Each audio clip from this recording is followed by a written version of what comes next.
Good morning, folks. Welcome to the Agent Box. I feel like saying good morning, Vietnam, something like that. But hey, welcome back to another episode of the Agent Box. Coming to you live every Thursday at 11 o'clock with me, Shamgani, and with Abir here. How have you been, Shamhai? I've been good, man. I'm feeling a little bit frazzled this week, man. I've had a stressful week, both with work going on in my house and work. It's just been feeling a little bit stressed, man. Running out of money as well for my extension, so it's not good.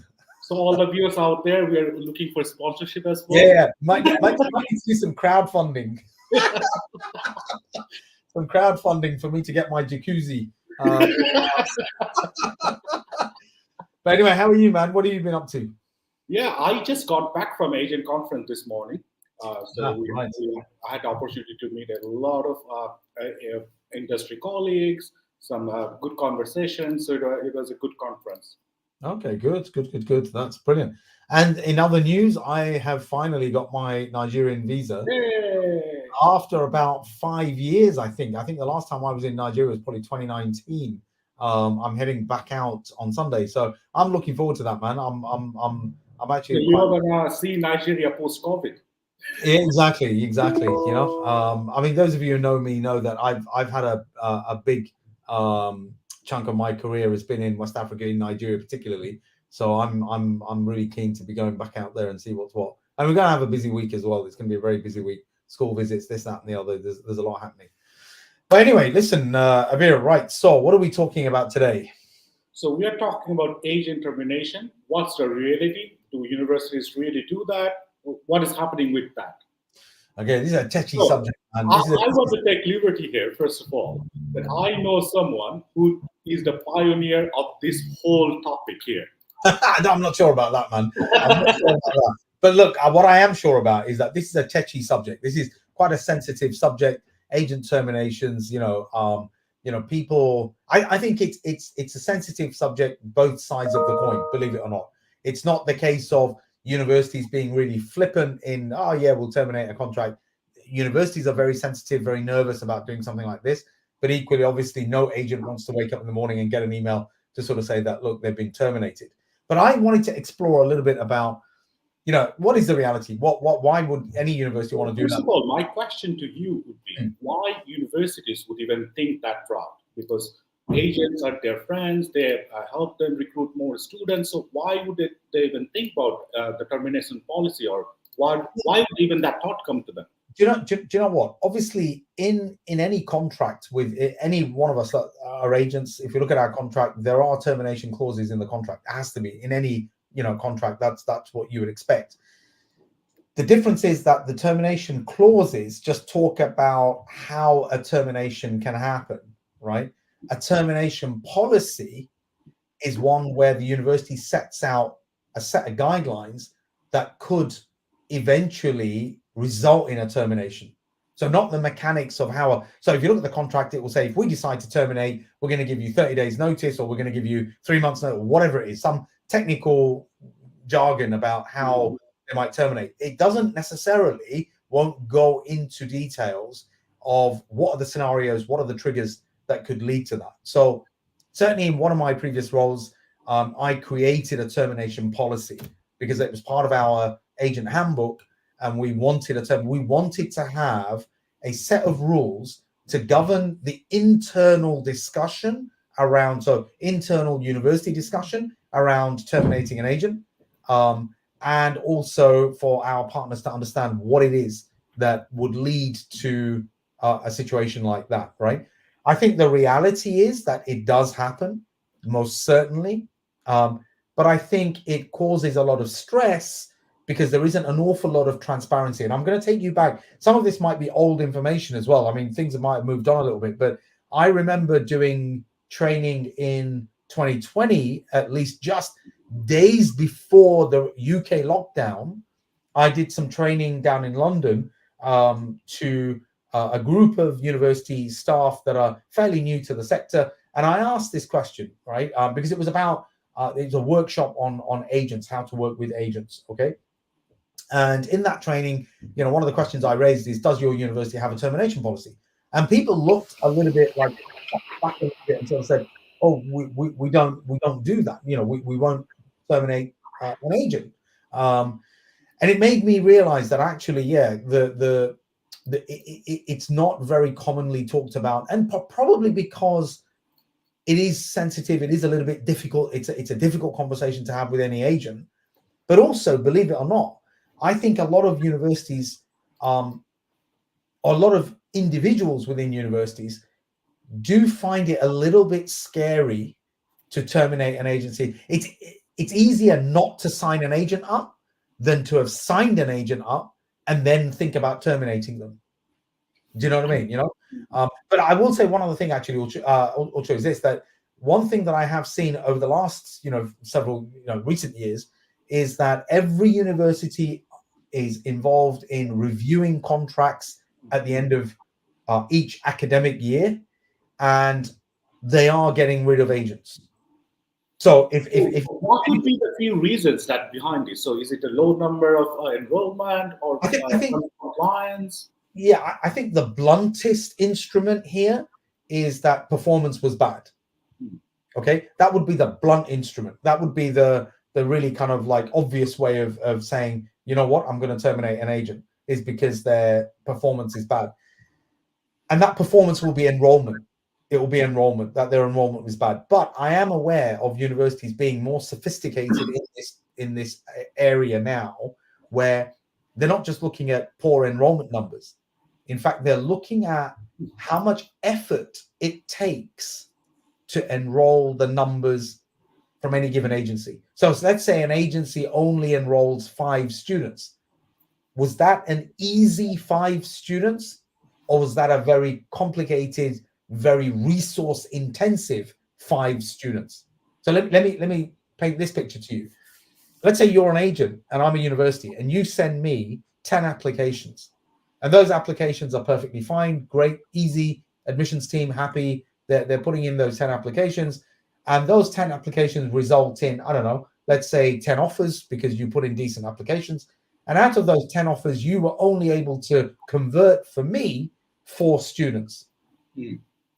So your conversion rate was 40% from application to enrollment. That is brilliant. That is a good result. And you only sent me 10 applications.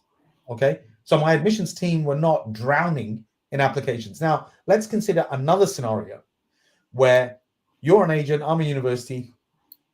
You send me 400 applications and you enroll 6 students. So now look at your conversion rate. Your conversion rate is tiny. And my admissions team had to deal with 400 applications that you sent through. So at the beginning of the process, you were the hero, 400 applications, right? At the end of the process, you're the villain, because you've created a whole load of work and nobody's earned any money from this.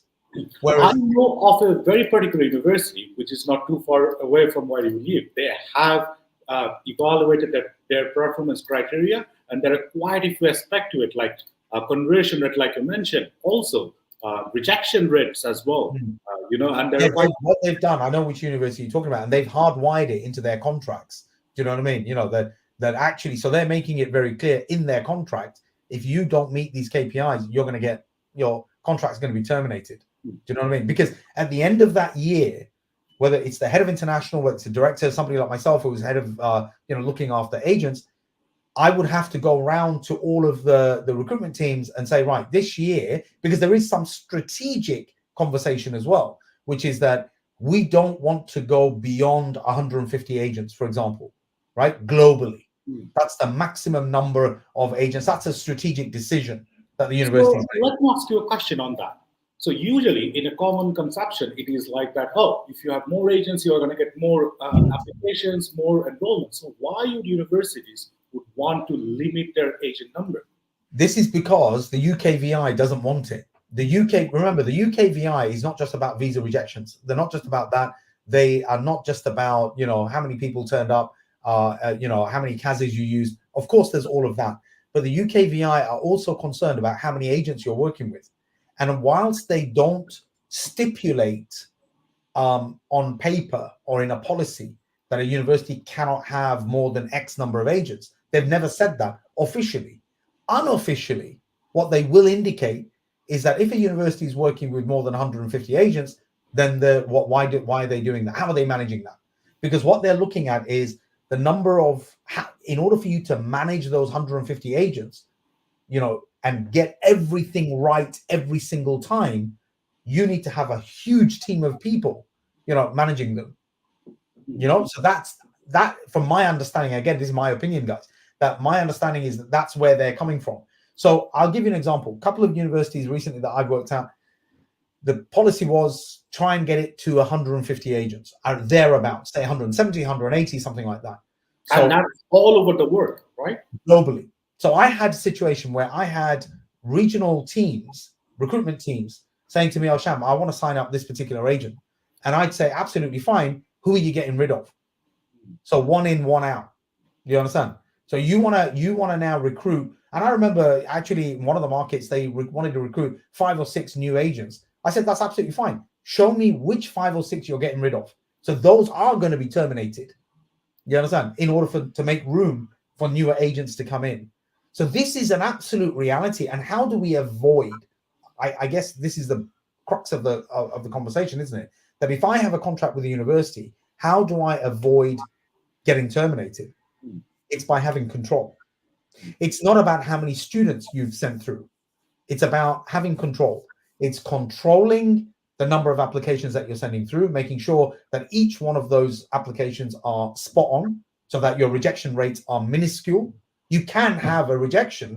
It's not sinful to have a rejection, but you might have very valid reasons that you've done your homework. As an agent, you've looked at their entry criteria, you've understood your applicant, you've followed all the rules according to how you needed to, and then you sent the application in.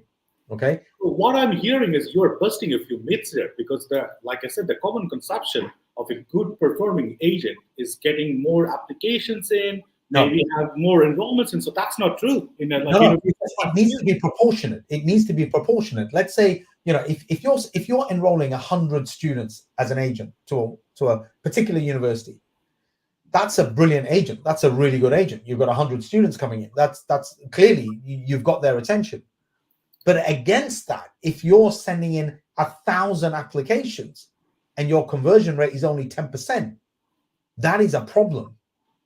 The university won't terminate an agent that's sending 100, but they're going to put in some steps here that may lead to ultimate termination.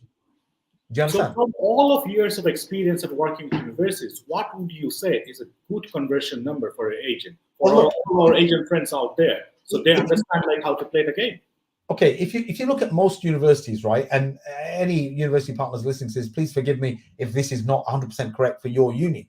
But in my opinion, and again, it's my opinion, the average kind of conversion rate from application to enrollment for any given university is going to be between 15 to 20%. Okay, so already they're in a position where they need to have really hardworking admissions teams to be able to recruit, say, 1,500, 2,000, 3,000 students. You need a huge team of people, a very dedicated team of admission staff who are working religiously to get through these applications to have a 20% conversion rate, or 15, 17%, whatever it might be. Now, if what they expect, though, and it goes back to the conversation we had last week, if I'm working with an agent, I expect my conversion rate to be higher from an agent than I do from directs. And I'm telling you that 15, 20% is average across both channels. Okay. But so if an agent is sending me an application, I would expect A, the agent knows what their conversion rate is, and B, that conversion rate to be around about 40%. That's what I would expect, because the agent is able to sit with that student, nurture that student, follow through with that student, and really get mollycoddle them to enrollment, which the university can't do with their direct students. Do you know what I mean? So that is a big part of what's going on. It's not just about the numbers coming through, but it's about the amount of effort and work that you're having to do with the university, because there are agents out there who are very good at doing just that. They will send a limited number of applications, high quality applications, their conversion rates are high, and they will enroll big numbers. The university is never going to get rid of those kind of agents. Do you know what I mean? Or they will have steady, continuous, predictable enrollments from certain agents, right? Get with minimum fuss. Okay, so, and it's all about, how much money they're going to spend with you as an agent, whether they're doing events with you, this, that, and the other. If they're putting in a lot of resource and it's hard work and you're not delivering the right kind of conversion rates and you don't even know what your conversion rates are, this is a problematic agent. And this agent, even if they're not terminated in the first instance, there's going to be a red mark against that agent internally during the review. And of course, there are some straightforward reasons as well, like non-due diligence, like compliance things. That we are going to talk about that in just a sec. But what I need to say is that, look, guys, the agent box, because we're 15 minutes in, 16 minutes. The agent box is, sponsored by Sam CRM. Sam CRM is a CRM system for agencies out there. It's a CRM system that's been designed by agents for agents. Down at the bottom, you've got their email address. You can contact them at sales at samcrm.co.uk. You can go over to their website and they will tell you a lot more about what their CRM system is about. But in fact, today's conversation about this termination issue is actually linked to you having a system in place that would actually allow you to have that control and understand what your conversion rates are. But you know what, Lucia, there's a couple of other reasons as well that you might end up in this situation, facing an email where you're being told that you're being terminated. And those are a little bit more dramatic in the sense that if your performance is poor, most universities, if they did end up terminating your contract, would leave the door open for you to come back. Okay, they would say, look, you know what, if you can fix these issues, we'll be happy to reinstate you, and we'll do X, Y, and Z. There are certain things that will lead to that door will be closed. Okay. And that door being closed is, for example, due diligence, any kind of severe, fake, visa applications or anything like that, that could result in a permanent termination. But the other thing that we don't think about and we don't talk about very often is advertising. If you mess up on advertising on behalf of the university, you could end up at a permanent termination. And what do I mean by that? What I mean by that is there is an authority, there is a government body here in the UK that governs how a university talks about itself, right? And it's called the CMA. I think it's the Consumer Marketing Authority. If I'm wrong on that, please correct me. But CMA is a government body that is out there watching what a university is saying about itself. So in terms of scholarships, in terms of flexibility of entry, in terms of, this, that, and the other, all the different things that we always get emails about and we see on their websites, these are governed by the CMA. Why? Because the student is a customer. Student is a customer, so it's just like selling a car or you're selling some other product. You can't say, oh, my car, I've produced a car and this car has 200 miles per gallon efficiency, whereas actually it only has 50. You can't say that. So what you are saying is basically that it's just not about my performance. It's about how I am selling the product as well. Yes, absolutely. And like I said, people don't talk about this very often, right? Because it's almost like nobody's really picking at this, but there are people It's a bit like, look, if you come across a student, right? Because what you've done, you've put out an advert, whether that's on social media, whether that's on print, or whether that's a flyer that you're standing in front of a school or a university and you're handing out flyers. So, Abir's, agency.co.uk is sending, flyers, and on that flyer, you're talking about University X and saying, oh, I guarantee that you'll get entry, you'll get, 40% scholarships available, you can bring your family, I'll find you a quick way to, get part-time work, all of this to entice those students that you're targeting to come and talk to you. And you've got, your logo and you've got your university partner logo on that advert. If a student then sends that advert to your partner university and says, oh, Abir's agency, I hear that they're contracted to you, they're one of your agents, and he's saying I can get a 40% scholarship. Why, can you guys, if I don't go through Abir, can I get it? You understand? They will come down on you like a ton of bricks. I'm telling you. And look, I'm not even saying this lightly. The number of times I have been in a situation where somebody's contacted me from up, whether it's the director or somebody's contacting me because somebody made an accusation to the vice chancellor's group that somebody has advertised something in the wrong way. So that is not a nice conversation. And when that lands on my let me ask you this, because I think our agents get this a lot and they're worried about that. For example, my agency is not contracted to a certain university, but I put out a post on social media promoting that university and I put my logo on that.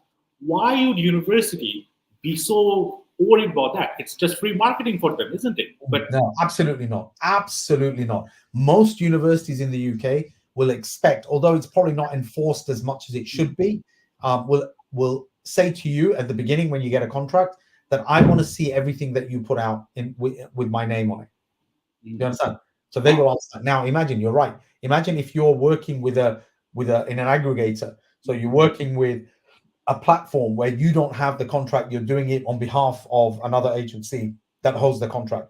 You need to be very careful because your agency, the platform that you're working with, in fact, the platform needs to be very careful because the platform holds the contract. And if now one of my agents is basically out there saying something silly about a particular university just to attract more students, so they're just exaggerated on something rather than saying, they're not saying anything that's a lie, they're just exaggerating on something, that's a problem. Major problem. That's a major problem for me because I'm the one that's going to get called up to the office and basically like, what the hell's going on with your agent? And that could lead to a termination of my contract. You understand? Which won't affect the agent who isn't contracted, who's the third party agent, but I lose my contract. And then that's going to get messy.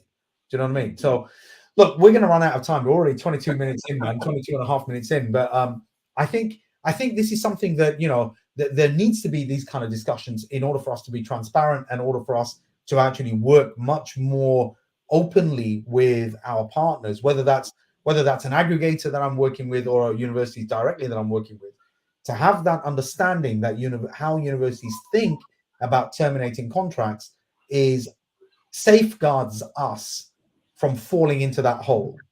What it should do is give me the confidence and the strength to think, right, I'm not going to get myself into that situation. I want to be in business 10 years from now, 15 years from now. I want to hand it over to my kids. So, I'm going to make sure that I'm doing my business in the right possible way. If I'm not clear on those termination, kind of clauses or the termination policies, then it leaves me at risk to blindly end up doing something that then causes a problem. Do you know what I mean? So I think, it's an interesting topic. It's something that, I think it actually adds fairness to be able to talk about these things openly. And I think more and more going forward, universities are going to tighten up on their termination kind of scenario. Anyway, folks, look, it's 23 minutes, 24 minutes in. We're going to shut this down now. Interesting topic, and thanks for listening to this. Thanks for watching. If you're watching it live, thank you very much for tuning in. If you're watching it on record, get in touch with us. Let us know what you think about the kind of content we're putting out. We've got the agentbox@gmail.com is our email address, or we've got a phone number down there. Very interested to hear from you. If there's anything specific that you want us to talk about, please let us know as well. And yeah, every Thursday. Oh yes, of course, our website, right? theagentbox.co.uk. Check that out. Like I said to you last week, we are developing it. It is slowly going to get better. But again, take a look, see what we've got on there. Send us some feedback. Happy to kind of adapt it. With that said, Abir, I'm not going to be in the UK next week. I'm going to be busy on the Thursday. Yeah. So, let's have a conversation about whether you want to do this on your own. Because I think the next topic we're going to discuss is about commissions. Why is it taking so long? So I think we're going to take the following week off. And then next week, then there's no Agent Box next week. And then we'll reconvene the week after. So we're going to take a break for a week, because you're right, it is something that I'm very passionate about, as you know. I'd be happy to talk about that. Do you know what I mean? And also, before we shut it down, a special shout out to our friends at Aston. I know a few of you are tuning in today. So, so thanks. And if you have any feedback or if you want to talk about anything, please do share with us. Perfect. Absolutely perfect. Well, listen, guys, thank you very much indeed. And thanks to you, Abir. I've been Sham, and Abir on the Agent Box every Thursday, 11 o'clock. Join us not next week, but the week after. Okay, folks? See you. Take care.